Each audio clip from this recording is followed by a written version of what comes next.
టెక్కల పేరు చెప్తే దువ్వాడ సీను పేరు తప్ప వేరే ఎవరి పేరు వినపడదు. కానీ ఇప్పుడు దువ్వాడ సీను, దువ్వాడ వాణిల ఫ్యామిలీ వాదాన్ని పక్కన పెడితే దివ్యల మాదిరి ఆంధ్రప్రదేశ్ రాష్ట్రంలోనే కాదు, ఆంధ్ర తెలంగాణలతో పాటు ప్రపంచవ్యాప్తంగా ఈ పేరు మారుమోగుతుంది. దీని వెనక కారణాలు ఎన్నున్నా కూడా ఇప్పుడు ట్విస్టుల మీద ట్విస్టులు టెక్కల్లో కనిపిస్తున్నాయి. అసలు అవి ఏంటి, ఎందుకు దువ్వాడ శ్రీను ఫ్యామిలీ వివాదంలోకి దివ్యల మాదిరి వచ్చారు, అసలు ఆవిడ ఏమంటున్నారు, డైరెక్ట్గా ఆవిడని అడుగుదాం. నాది ఒక్కటే స్ట్రైట్ క్వశ్చన్ మేడం. అసలు నేను గతంలో చెప్పాను, ఇంతకుముందు క్లారిటీ ఇచ్చాను, మీ ఛానల్లో మాట్లాడాను కాకుండా ప్రస్తుతం ఇప్పుడు మీకు దువ్వాడ సీను గారికి ఉన్నటువంటి సంబంధం ఏంటి, అసలు దాన్ని మీరు ఏ విధంగా జడ్జిమెంట్ చేసుకుంటారు? క్లియర్గా చెప్పాను కదా, లివింగ్ టుగెదర్ అని. అంత ప్రెస్ మీట్ పెట్టి అందరూ అడల్టరీ అది తప్పుగా అన్ని పదాలు చెప్పినప్పుడు ఇంకా క్లారిటీ ఏముంటుందండి? We are in living together relationship. కానీ మీ ఫ్యామిలీకి సంబంధించి కానీ, మీ ఫ్యామిలీ మెంబర్స్లో కానీ, మీ కుటుంబ సభ్యులకు కానీ వీళ్ళందరూ మీ గురించి తప్పుగా మాట్లాడుకుంటారు, లేకపోతే సొసైటీలో నా గురించి ఎలా మాట్లాడుకుంటారు, భయం ఎక్కడ అనిపించట్లేదా మీకు? సొసైటీ గురించి తప్పుగా మాట్లాడుతున్నాను, తప్పుడు పనులు చేస్తే సొసైటీ ఏమనుకుంటుందో అని ఆలోచించాలి. నేను తప్పుడు పనులు నేనేం చేయట్లేదు. నేను తనొక మంచి వ్యక్తిత్వం, మంచి మనసు కలిగిన వ్యక్తి. తన కష్టాలు ఉన్నప్పుడు తన పక్కన నేను ఉండాల్సి వచ్చింది. తర్వాత పరిస్థితులు అనుకూలించకో ఏంటో ఏమో జరిగి అలా జరగడం జరిగింది. కాబట్టి నేను ఎప్పుడు తప్పు చేస్తున్నాను ఫీలింగ్ నాకు లేదు. తప్పు చేస్తున్నాను ఫీలింగ్ ఉంటే అలా. దువ్వాడ శ్రీనివాస్ గారు కష్టాలంటే మీరు అసలు ఏ విధమైన కష్టాలు చూసారు? ఆయనకి ఒక ఎమ్మెల్సీ, రాజకీయ నాయకుడిగా మంచి పలుకుబడి ఉన్నటువంటి వ్యక్తి, ఎక్కడ ఎవరికి తలొగ్గరు. ఇక్కడ టీడీపీలో ఉన్నటువంటి అచ్చెన్నాయుడు లాంటి వ్యక్తినే ఢీకొనడానికి ముందుకెళ్ళినటువంటి వ్యక్తి. అతనికి ఏం కష్టాలు వచ్చాయి, మీరేం కష్టాలు తీర్చారు అసలు? అలాంటి ఒక ఫెరోషియస్ లీడర్ అంటే మీరు అన్న టెక్కలంటే దువ్వాడ శ్రీను పేరు వినిపిస్తుంది అని చెప్పిన వ్యక్తి ఎవరికి తెలియని ఇంకో చీకటి కోణం అతని లైఫ్లో ఉంది. అది దువ్వాడ వాణి. ఆ దువ్వాడ వాణి అనే చీకటి కోణంకి పాపం 30 సంవత్సరాల నుంచి బలైపోయి నిద్ర, తిండి, మెంటల్ హ్యాపీనెస్, ఒక మెంటల్ పీస్ తన లైఫ్లో ఇవేవి లేక కరువై చాలా ఒక అనాథ లైఫ్. అంటే బయటకు వస్తే ఏదో ఇంట్లో బయట పులి ఇంట్లో పిల్లి అన్నట్టు, బయటకు వస్తే ఒక ఫెరోషియస్ లీడర్, ఒక సింహంలా గర్జించి ఎవరి మీదైనా పడిపోతారు. కానీ ఇంటికి వెళ్ళిన తర్వాత పాపం అతని లైఫ్లో హ్యాపీనెస్ అనేది లేదు. ఇంట్లో కూడా ఫైట్ చేయొచ్చు, కానీ ఒక మహిళ మీద కూడా తను అలాగా ప్రవర్తించే వ్యక్తి కాదు. అందరు తను కట్టుకొని నమ్ముకొని వచ్చిన వ్యక్తి కాబట్టి తను అలా సఫర్ అవుతూ చేసుకుని వచ్చారు. కానీ అప్పటికీ ఆమె అతన్ని చంపాలని చూసి, అతని పదవి లాక్కోవాలని, తను ఇంకా కంప్లీట్గా భూస్థాపితం చేయాలనుకున్నప్పుడు ఇంకా అతను బయటికి ఇంక వెక్స్ అయిపోయి వచ్చారు తప్పితే అతను ఎవరికి భయపడే వ్యక్తి కాదు. కానీ మీరు పరిచయం అయినప్పుడు మిమ్మల్ని దువ్వాడ వాణినే పరిచయం చేసింది సీను గారికి అని చెప్తున్నారు. అంటే అప్పటికి సీను గారికి పరిచయం చేసిందా? నేను వాణి మహిళా అధ్యక్షురాలుగా నీ అవసరం మాకుంది, రాజకీయంలో రమ్మని పిలిచింది. పరిచయం చేయడానికి పరిచయం అవసరం అనిపించే వ్యక్తులు ఫ్యామిలీ మాది కాదండి. ఉన్నతమైన కుటుంబం. దివల్ గవరయ్య గారు అంటే ఒక పెద్ద కుటుంబం నుంచి వచ్చిన వ్యక్తి. దివల్ గవరయ్య అంటే ఆల్మోస్ట్ అందరికీ టెక్కల్లో తెలుసు. జిల్లాకి మొదటి లాయరు దివల్ గవరయ్య గారు, శ్రీకాకుళం డిస్ట్రిక్ట్కి ఫస్ట్ లాయరు దివల్ గవరయ్య గారు. అలాంటి వ్యక్తికి ఉన్న ఫ్యామిలీకి పరిచయాలు అవసరం లేదు పెద్దగా. మాకెవరు పరిచయం చేయాల్సిన అవసరం లేదు. రాజకీయాల్లో మా అవసరం ఉందని నన్ను బతిమాలి పిలిచిన వ్యక్తి వాణి. వచ్చిన తర్వాత మేము రాజకీయంగా ట్రావెల్ చేయడం జరిగింది, రాజకీయంగా పనిచేయడం జరిగింది. నా అనితకాలంలో నాకు వచ్చిన ఎదుగుదల, ముందు నుంచి శ్రీను గారిని అణిచివేయాలన్న ఆలోచన, రెండు కలగలిసి ఒకేసారి దెబ్బతీయాలన్న ఆలోచనతో ఒక ప్లాన్ చేసి ఇద్దరిని డిఫేమేషన్ చేసి మీరే చెప్తున్నారు సీన్ క్రియేట్ చేసి లివింగ్ టుగెదర్ లో ఉన్నామని చెప్తున్నారు. ఇది తప్పే కాదని చెప్తున్నారు. అంటే ఎప్పటి నుంచి అసలు? అంటే ఈ ఉదంతం బయటపడినప్పటి నుంచి, లేకపోతే నిజంగానే 2 years నుంచి కంటిన్యూ చేస్తున్నారా? 2 years నుంచి ఉన్నారు. 2 years నుంచి ఉన్నామండి. కానీ 2 years నుంచి ఉన్నా ఎందుకు మీ మీద ఇప్పటి వరకు అటు దువ్వాడ వాణి ఒక్కసారి కూడా దీన్ని బయట పెట్టడం కానీ మాట్లాడడం కానీ చేయలేదు? ఇప్పుడే ఎందుకు చేస్తున్నారు? ఎందుకంటే 2 years ముందే దీనికి వదిలేసిందండి, హస్బెండ్కి వదిలేసింది. 2 years ముందు నుంచి వదిలేసి తను మంచిగా ఒక హౌస్లో ఒక ప్యాలెస్ లాంటి ఇంట్లో ఉంటూ ఇతన్ని రోడ్ మీద పట్టడం జరిగింది. అలాంటి టైంలో ఇతను అభిమానిగా, మేము ఇతను ఫాలోవర్స్గా, ఇతనికి లక్షల మంది అభిమానులు ఉన్నారు. ఆ అభిమానులు నేను ఒక అభిమానిగా నేను తన పక్క నుండి సపోర్ట్ చేస్తూ ఈ హౌస్ కన్స్ట్రక్షన్ చేసుకుని ఉండడం జరిగింది. ఇప్పుడు మాకు అధికారం లేదు కాబట్టి మమ్మల్ని ఏదైనా ఇప్పుడు ఈజీగా చేయాలన్న ఆలోచన కలిగి ఇప్పుడు మళ్ళీ మా దగ్గరకు వచ్చి ఇలా అటాక్ చేసి ట్రెస్ పాస్ చేసి మళ్ళీ మమ్మల్ని చంపాలని, మళ్ళీ ఇల్లు కబ్జా చేయాలని, ఇల్లు లాక్కోవాలని ఇలాంటి కుట్రలన్నీ పండింది. కొన్ని పొంతం లేని వ్యాఖ్యలు వినపడుతున్నాయి అటు దువ్వాడ వాణి దగ్గర నుంచి కానీ, కుటుంబ సభ్యుల నుంచి కానీ. కేవలం మాదిరి మాకు సంబంధించినటువంటి ఆస్తులను కాజేయడం కోసం ఇదంతా సీనుతో కలిసి ఆడుతున్నటువంటి ఒక డ్రామా వాళ్ళకి అనేది వాళ్ళు సంబంధించిన ఆస్తులు కాజేయడానికి దువ్వాడ శ్రీనివాస్ ఆస్తులు అంటే ఏమీ లేవు. అతనికి ఉన్నది వెంకటేశ్వర కాలనీలో ఒక ఇల్లు, ఆ ఇల్లు ఆల్రెడీ వానికి ఇచ్చేశారు. పర్లాకిమిడిలో ఏదో ఒక చిన్న ప్రాపర్టీ, ఆ ప్రాపర్టీ కూడా ఆవిడకి రిజిస్ట్రేషన్ చేశారు. ఏమీ లేక ఉన్నప్పుడు నేను అప్పిచ్చి నిలబెట్టిన ఆస్తి ఇది. సో ఎవరు ఆస్తి లాక్కోవాల్సినంత అవసరం మాకు లేదు. మేము ఆస్తులు కలిగిన వ్యక్తులు.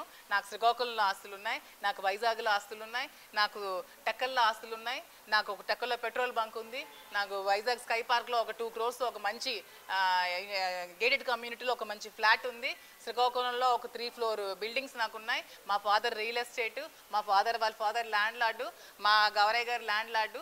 మాకు బేసికల్గా నేను గోల్డెన్ స్పూన్, మా చిన్నప్పటి నుంచి నేను గోల్డెన్ స్పూన్ అమ్మాయిని. మాకు ఎవరు ఆస్తులు, శ్రీను గారికి అంటూ ఆస్తులు ఏమీ లేవండి. అంటే ఇన్ని చూసిన మిమ్మల్ని రాజకీయంగా కానీ ఫైనాన్షియల్ గా కానీ వాడుకోవచ్చు అనే ఉద్దేశంతోనే వాణి గారు మిమ్మల్ని ఎంటర్ చేస్తారనుకో. నన్ను వాడుకోవచ్చు అనే ఉద్దేశంతో వాణి గారు ఎంటర్ చేశారు. ఖచ్చితంగా మమ్మల్ని ఫైనాన్షియల్ గా వాడుకోవచ్చు. ఎందుకంటే నేను జాయిన్ అయిన ఫస్ట్ మొదటి రోజుల్లోనే నాతో కార్యక్రమాలన్నీ చేయించేవాళ్ళు, ఫైనాన్షియల్గా నాతో ఖర్చు పెట్టించేవాళ్ళు. స్టార్టింగ్ అప్పుడు శ్రీన్ గారు బర్త్డే అవన్నీ అయితే నాతోనే ఆర్గనైజ్ చేసి ఫైనాన్షియల్గా అంతా నేనే స్పెండ్ చేసి మొత్తం నేనే ఖర్చు పెట్టడం జరిగింది. కార్యకర్తలందరికీ కూడా తెలుసు. ఫైనాన్షియల్గా వాడుకుందాం అనుకున్నారు, నాకున్న ఓట్ బ్యాంకింగ్ వాడుకుందాం అనుకుంది, అన్నీ చేసి ప్లాన్ చేసింది. కానీ నేను షైన్ అవుతాను అనుకోలేదు. మీకు ఎప్పుడు అనిపించలేదా అప్పుడు నన్ను ఇలా వాడుకుంటున్నారు, కావాలని నా ఫైనాన్షియల్ గా డబ్బు నాకు అనిపించింది. కానీ నేను మరి శ్రీన్ గారికి ఒక ఫాలోవర్ని, జగన్ అన్నకి అభిమాని, నాకు రాజకీయాలంటే ఇష్టం కాబట్టి సర్లే వాడుకుంటే వాడుకుంది ఆవిడ. నేను పనిచేస్తున్న నా అభిమాని కోసమే కదా అన్న ఆలోచనలో నేను ఉన్నాను. అంతేనా? మీరు లేకపోతే నేను రాజకీయంగా నాకు ఒక ప్లాట్ఫామ్ దొరికింది, నేను ఎదగడానికి రాజకీయంగా ప్లాట్ఫామ్ కావాలి, రాజకీయంగా ప్లాట్ఫామ్ కావాలనుకుంటే నా ప్లాట్ఫామ్ నేను వేసుకోగలను. ఇప్పుడు నా ఇండివిజువల్ ప్లాట్ఫామ్ కల్పించుకుంటూ నేను ముందుకు సాగలను. ఒకళ్ళ ప్లాట్ఫామ్ లాక్కోవాల్సిన అవసరం లేదు. వీళ్ళకే ప్లాట్ఫామ్ లేనప్పుడు, ఈవిడికే ప్లాట్ఫామ్ లేనప్పుడు నాకేం ప్లాట్ఫామ్ వస్తుంది? 30 సంవత్సరాల నుంచి ప్రతిపక్షంలోనే ఉన్నారు, మీకే ప్లాట్ఫామ్ లేదు, నాకేం ప్లాట్ఫామ్ మీరు ఇస్తారు? అంటే నిన్న మొన్నటి వరకు చూస్తే దువ్వాడ వాణి, దువ్వాడ సీను, లేకపోతే హైందవి, నవీన ఇలా నడిచినటువంటి ఈ ఆస్తి వ్యవహారం ఇప్పటికే సెటిల్మెంట్ వరకు వెళ్ళింది, వాళ్ళు సెటిల్ చేసుకుంటా అన్నారు. ఈ ఇంటి దగ్గర మొత్తం అంతా ఆగిపోయింది. ఈ ఇంటి దగ్గర ఆగడానికి ఈ ఇంటికి ఆమెకి ఏ హక్కులు లేవండి. ఆమె శ్రీను గారి నడి రోడ్డు మీద ఉన్నప్పుడు శ్రీను గారికి ఫైనాన్షియల్ గా నేను సపోర్ట్ చేసి ఇల్లు నిలబెట్టడం జరిగిందండి. ఈ ఇల్లు కూడా ఆక్రమించుకొని ఆక్యుపై చేసుకోవాలని చూసినప్పుడు శ్రీను గారు ఈ ఆడపిల్లకి అన్యాయం జరుగుతుంది. అసలు అప్పుడు కూడా అతను డబ్బులు నేను పెడతానంటే వద్దన్నారు. వద్దన్నా కూడా మేము వినలేదు. వద్దు శ్రీను గారు, ఇక్కడ ఊర్లో మీరు ఉండాలి, మన ఒక బిల్డింగ్ నిలబెట్టుకోవాలి, మన కోసం కార్యకర్తలు వస్తారు, అభిమానులు వస్తారు మీకోసం. అతని కోసం రోజు ఒక 500 మంది 1000 మంది జనాలు వస్తూ ఉంటారు.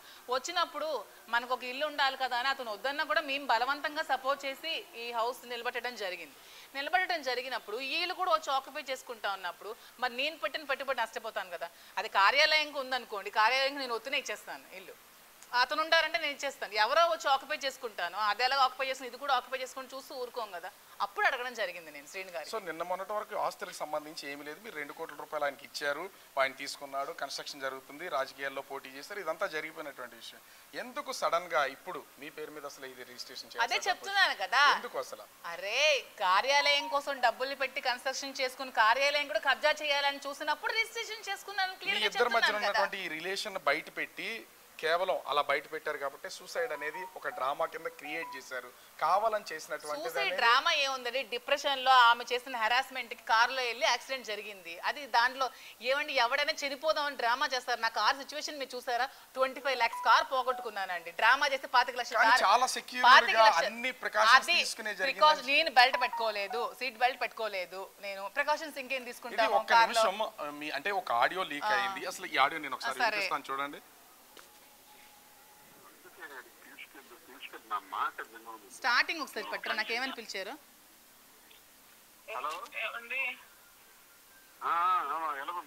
అమ్మ ఒక్క నిమిషం ఆపండి. నాకు అసలు శ్రీను గారు అమ్మ అని ఎందుకు పిలుస్తారండి? కానీ మీరు కూడా అసలు శ్రీను గారు నాకు అమ్మ అని ఎందుకు భార్యను లేకపోతే ఎవరన్నా ఏమండి అని అంత ప్రేమగా పిలవాలి. నేను ఏమండి అని పిలవనండి, నేను రాజా అని పిలుస్తానండి. మీకు ఇక్కడ నేను వాయిస్ పెడతాను. ఇక్కడ దీంట్లో కూడా ఈ ఆడియోలోనే మీరు ఫోన్ లిఫ్ట్ చేయగానే ఏమండి అని పిలుస్తున్నారు. అంటే ఏ రిలేషన్ ఉండబట్టి అనేది ఖచ్చితంగా డౌట్ వస్తుంది కదా. ఆయన కూడా మిమ్మల్ని అమ్మ అన్నారు, దాన్ని మీరు డిఫైన్ చేసుకుంటున్నారు. అసలు అతను అమ్మ అని ఎందుకు పిలుస్తారండి? అమ్మకి అమ్మ అని పిలుస్తారు, నాకెందుకండి అమ్మ అని పిలుస్తారు? నాకు రాజు అని పిలుస్తారు. Audio fake. నేను ఒకటే ఆడియో ఫేక్. ఎందుకంటే నేను రాజా అని పిలుస్తాను, నేను ఏమండి అని పిలవను. అతను నాకు అమ్మ అని పిలవరు. మరి ఆడియో ఎక్కడి నుంచి వచ్చింది, ఎవరు చేశారు? అది ఆవిడ తెచ్చిన ఆడియో, ఇది మిమిక్రీ చేశారో ఫ్యాబ్రికేట్ చేశారో తెలియదు. మరి ఆడియో వస్తే ఆ రోజే రావాలి కదా, 21 రోజు ముందు రావాలి కదా, 21 రోజుల తర్వాత ఎందుకు వచ్చింది? మరి ఎలా బయటకు వచ్చింది అంటే ఆ రోజు అసలు మీరు అంటే అన్ని రోజులు టైం పట్టింది ఆవిడకి. మీరు సీన్ గారితో ఫోనే మాట్లాడలేదు? ఫోన్ మాట్లాడితే నా ఫోన్ నుంచి మాట్లాడతాను, ఎవరి ఫోన్ నుంచి నేను ఎందుకు మాట్లాడతాను? I have 2 mobiles. నేను నా మొబైల్ నుంచి మాట్లాడతాను, ఎవరి ఫోన్ నుంచో మాట్లాడాల్సిన అవసరం నాకేంటి? అది నేను అన్కాన్షియస్ స్టేజ్ లో ఉన్నాను. నేను ఆడియోని తెర మీదగా తీసుకొచ్చి ఆమె నీచపు బుద్ధి చూపించింది. అంటే ఆమె మీద ఒక సింపతి క్రియేట్ చేసుకుంది. శ్రీని గారిని నెగిటివ్ గా చూపిస్తే ఈ మీద సింపతి గెయిన్ అవుతుంది, ఇది కోర్టులో ఒక ప్లస్ అవుతుందేమో అని చీప్ ట్రిక్ ప్లే చేసింది.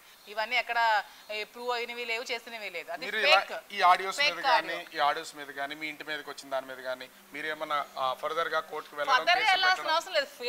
ఫేక్ ఆడియోస్ 100 సృష్టిస్తారు, ఫేక్ వీడియోస్ 100, ప్రతిదానికి కోర్టుకు వెళ్తే పని పట్టలేదు అనుకుంటారు. మేము చేయాల్సిన కార్యక్రమాలు చాలా ఉన్నాయి, ఇంకా చేయాల్సిన రాజకీయం బోల్డ్ ఉంది, ఇంకా కార్యక్రమాలను మొదలు పెట్టాలి. ఆ శ్రీని గారు కూడా ఇంకా రేపొద్దు నుంచి కార్యక్రమాలను స్టార్ట్ చేసుకోవాలి. కాబట్టి అవన్నీ ఆలోచించుకునే ఈ ఆడియో ఫేకా, ఇది ఒరిజినల్, ఎవరు చేశారని ఆలోచించుకునే టైంలో ఆ ఆడియో అయితే fake. That's not our voice, నా వాయిస్ కాదు, శ్రీని గారి వాయిస్ కాదు. నేనేమో ఏమండి అంటాం, నేను అసలు ఏమండి అనే ఓడే ఎప్పుడు యూజ్ చేయను, నేను రాజా అని పిలుస్తాను. రాజు ఏంటి అసలు? అతను స్టేట్ కి రాజు, కింగ్ కాబట్టి నేను రాజా అని పిలుస్తాను. నా పేరు రాజలక్ష్మి, నా ఇది నేమ్ కాబట్టి రాజు అని పిలుస్తాను, అంతే. ఇంత మాట్లాడుతున్నారు, ప్రతి మాటలోనూ దువ్వాడ సీను తనకి బాగాలేదు, లేకపోతే తను సింగిల్గా ఉంటున్నారు, తను లేకపోతే ఒంటరిగా ఉంటున్నాడు, తను వదిలేశారు, నేను ప్రొటెక్ట్ చేస్తున్నాను. మీకు ఒక ఫ్యామిలీ ఉంది కదా, మీ హస్బెండ్ ఉన్నారు. నా ఫ్యామిలీని వదిలేయలేదు, నా పిల్లల బాధ్యతలు వదిలేయలేదు, నా కుటుంబ బాధ్యతని వదిలేయలేదు. నేను అన్ని మానిటర్ చేసుకుని అన్ని మేనేజ్ చేసుకుని వస్తున్నాను. నా పిల్లలు చక్కగా చదువుకుంటున్నారు. మొన్నే నా కూతురు నేషనల్స్ చెన్నై తీసుకెళ్ళాను, నేషనల్స్ లో గోల్డ్ మెడల్ వచ్చింది. గోల్డ్ మెడల్ తీసుకుని చెన్నై నుంచి మేము వచ్చాము. నా బాధ్యతలు నేను ఏది వదిలిపెట్టను. మా హస్బెండ్ కూడా మాకు డిస్టర్బెన్సెస్ ఉన్నాయి, తను ఫారెన్ లో ఉన్నారు, తను వచ్చాక మిగతా మాట్లాడుకుంటాం. నేను నా కుటుంబ బాధ్యతలను వదిలేదు. మీ హస్బెండ్ కి డిస్టర్బెన్సెస్ ఉన్నాయని చెప్తున్నారు, ఆయనేమో మిమ్మల్ని అమ్మ అని పిలుస్తున్నాడు, మా అమ్మ కంటే ఎక్కువ బాగా. అవునండి, అదే చెప్తున్నాను, నా మెంటాలిటీ అదే. నేను ప్రతి ఒక్కరిని కూడా నేను ఇప్పుడు వదిలేదు కదండి, తను వచ్చాక మాట్లాడుకుని డెసిషన్ తీసుకుంటా అంటున్నాను కదా. ఇప్పుడు మేము వచ్చాక మాట్లాడి డెసిషన్ తీసుకుంటాం. మరి ఇప్పటికే ఆల్రెడీ లివింగ్ లో ఉన్నాను శ్రీనివాస్ గారు చెప్పాను కదా, మరి దాన్ని అతను ఎలా యాక్సెప్ట్ చేస్తాడు మీ బాస్ గారు? అది వచ్చాక మాట్లాడాలని చెప్తున్నాను కదా. అప్పుడు డిస్టర్బెన్సెస్ ఉన్నాయి, అప్పుడు తను మిస్అండర్స్టాండ్ చేసుకుని కొద్ది రోజులు దూరం పెట్టారు. నాకు అవి మాకు డిస్టర్బెన్స్ ఉండకూడదనే, నా మీద మచ్చపడినా, నా మీద కౌంటర్స్ వస్తున్నా, నా మీద ట్రోల్స్ వస్తున్నా, నేను ఓపెన్ గా అవును మేము కలిసి ఉన్నామని చెప్పాల్సి వచ్చింది క్లియర్ గా ముందే. సో ఇప్పుడు ఒకవేళ ఫారెన్ లో ఉన్నటువంటి మీ హస్బెండ్ వచ్చారా అనుకో, ఏం మాట్లాడతారు అసలు ఆయనతో? అంటే ఇప్పటికే కూడా మీతో చెప్తున్నాను, నేనైతే వదిలే ప్రసక్తి లేదు, మేము కలిసి ఉంటామని. మీరేమో మేము లివింగ్ టుగెదర్ లో ఉన్నామని చెప్తున్నారు. ఎక్కడ సెట్ అవుతుంది మీ మధ్యన? ఇప్పుడు ఒక కొత్త ట్రయాంగిల్ ఉంది. ఇప్పటికే దువ్వాడ సీను, దువ్వాడ వాణి, మాదిరి ఒక ట్రయాంగిల్ నడుస్తుంది. ఇప్పుడు బోసు, దువ్వాడ సీను, మాదిరి ఇంకో ట్రయాంగిల్. అలా ఎప్పుడు ఏవి నడవండి. అంత ఇల్లిటరేట్స్, చదువుకోలేని మూర్ఖులు ఎవరు ఇక్కడ లేరు. Well educated. మా హస్బెండ్ కూడా ఒక ఎంటెక్ మెకానికల్ గీతం యూనివర్సిటీలో చదువుకున్నాడు. ఆ ఫారెన్ లో ఆస్ట్రేలియన్ షిప్పింగ్ కంపెనీ జాబ్ చేస్తున్నాడు. తను ఒక బ్రాడ్ మైండెడ్ ఉన్న పర్సన్. ఇలాంటి పిచ్చి పిచ్చి మాటలు, పిచ్చి పిచ్చి ఆలోచనలు చేసే మెంటాలిటీ ఉన్న వ్యక్తి కాదు. మేము అంతా కూర్చొని ముగ్గురు మాట్లాడుకుంటాం, అంతా డెసిషన్కి వస్తాం. సో ఇప్పుడు ఈ ట్రావెల్ జరుగుతుంది కదా, ఇప్పుడు టోటల్గా ఈ ప్రాపర్టీకి సంబంధించి మాట్లాడదాం. అంటే దువ్వాడ వాణి కానీ, వాళ్ళ కూతుర్లు కానీ, వాళ్ళ బంధువుల పేరెంట్స్ కానీ ఈ ఇంటి గురించే టార్గెట్ చేసి ఇప్పటివరకు ఇదంతా చేస్తారని భావిస్తున్నారు మీరు ఫైనల్గా? Of course. ఈ ఇల్లు 2 సంవత్సరాల ముందు నుంచి లేని ఇప్పుడు వచ్చారంటే ఇంటి కోసం టార్గెట్ చేస్తే వచ్చారు. ఈ ఇంటిని కబ్జా చేద్దామని వచ్చారు. అంటే ఈ ఇంటిని రాసిస్తే ఇంకా దువ్వాడ సీన్ వాళ్ళకి అవసరం లేదా? మరి అంతే కదా, అందుకే వెళ్ళిపోయారుగా. మీరు రాజకీయాల్లో ఉన్నారు, వైసీపీలో ఉన్నారు, మీ పార్టీకి సంబంధించి కూడా చాలా మంది, అందులో దువ్వాడ సీనో కావచ్చు, ఇతర పొలిటీషియన్స్ చాలా మంది ఉన్నారు, వాళ్ళ పేర్లు ఇక్కడ ప్రస్తావించడం. ఇంత వాళ్ళందరూ అంటే వేరే వేరే సంబంధాలు పెట్టుకుంటున్నారు, అమ్మాయిలతో సంబంధాలు పెట్టుకుంటున్నారు, తిరుగుతున్నారు అనేది మిమ్మల్ని కూడా అదే విధమైనటువంటి ప్రొజెక్షన్ చేస్తున్నారు కదా, అది మీకేమనిపించట్లేదా? నాకెంత ప్రొజెక్ట్ చేస్తున్న ప్రొజెక్ట్ చేస్తారు, సపోర్ట్ చేస్తున్న సపోర్ట్ చేస్తారు. ఆలోచన విధానం బట్టి ఉంటుంది. మీ ఆలోచన ఒకలా ఉంటుంది, నా ఆలోచన ఒకలా ఉంటుంది. మీకు రైట్ అనిపించవచ్చు, నాకు తప్పు అనిపించవచ్చు. నేను చేసింది కరెక్ట్ గా అనుకున్నప్పుడు ఎవరు ఏమనుకుంటారని పట్టించుకోవాల్సిన అవసరం నాకు లేదు. రోజు నుంచి కూడా మీ మీద క్యారెక్టర్ అసోసియేషన్ జరుగుతుందని చెప్పేసి మీరే చాలా సార్లు మాట్లాడినట్టు, దీని మీద ఏమన్నా దువ్వాడ వాణి అసోసియేషన్ జరుగుతుందంటే ఆమె జరిపింది, ఎవరు జరపలేదు. చాలా మంది సపోర్ట్ చేసుకుంటూనే వచ్చారు. ఈమె జరుపుతుంది. క్యారెక్టర్ అసోసియేషన్ సింపుల్ గా చేసి వచ్చు కదా అని చేస్తుంది డిఫేమేషన్. ఇంకెవరు నన్ను అలా చేయలేదే, ఎవరు బయటకు వచ్చి చెప్పలేదే. అవును మా లైఫ్ తీసిందని ఎవరైనా వచ్చి చెప్పారా? ఏ మహిళ నా దగ్గర డాన్స్ నేర్చుకున్నాడు, అవును మాకు ఇబ్బంది పెట్టింది మాధురి అని ఎవరైనా వచ్చి మీ మీడియా ముందు కానీ ఎవరికైనా చెప్పారా? ఎవరికి ఏ ఇబ్బంది లేదే. అందరూ కూడా చాలా సఫర్ అవుతున్నారు ఈమె మాటలకి. అవి ఆమె దిగజారుడుతనానికి నిదర్శనం ఆమె మాటలు. సో ఓవరాల్ గా ఎక్కడి నుంచి ఎక్కడికి కదిలినా కూడా చివరికి ఇది నా ఇల్లు కాబట్టి ఇక్కడికి ఎవరో రావడానికి లేదు. నేను ఇంజెక్షన్ ఆర్డర్ తెచ్చుకోవడంతో పాటుగా నాకు రిజిస్ట్రేషన్ చేసుకున్నాను కాబట్టి అటు దువ్వాడ వాణి వచ్చినా కుటుంబ సభ్యులు వచ్చినా కూడా నాకు ప్రాణహాని ఉంది, నాకు రక్షణ కావాలని పోలీసులను ఆశ్రయించాను. ఖచ్చితంగా పోలీసుల నుంచి ప్రభుత్వం నుంచి నేను రక్షణ కోరుతున్నాను. వీళ్ళు ఎవరు కూడా ఇక్కడికి రావడానికి వాళ్ళ అర్హత లేదు, హక్కు లేదు. నేను ఈ ఇంటిని లీజుకి ఇస్తున్నాను దువ్వాడ శ్రీనికి. నా భర్త వచ్చిన తర్వాత మేము ముగ్గురు కలిసి మాట్లాడుకుని నా ప్రయాణాన్ని కొనసాగిస్తానని దివ్యల మాధురి చెప్తున్నటువంటి పరిస్థితి. కెమెరాన్ మురళితో రాజు బిగ్ టీవీ, టెక్కలి, శ్రీకాకుళం జిల్లా.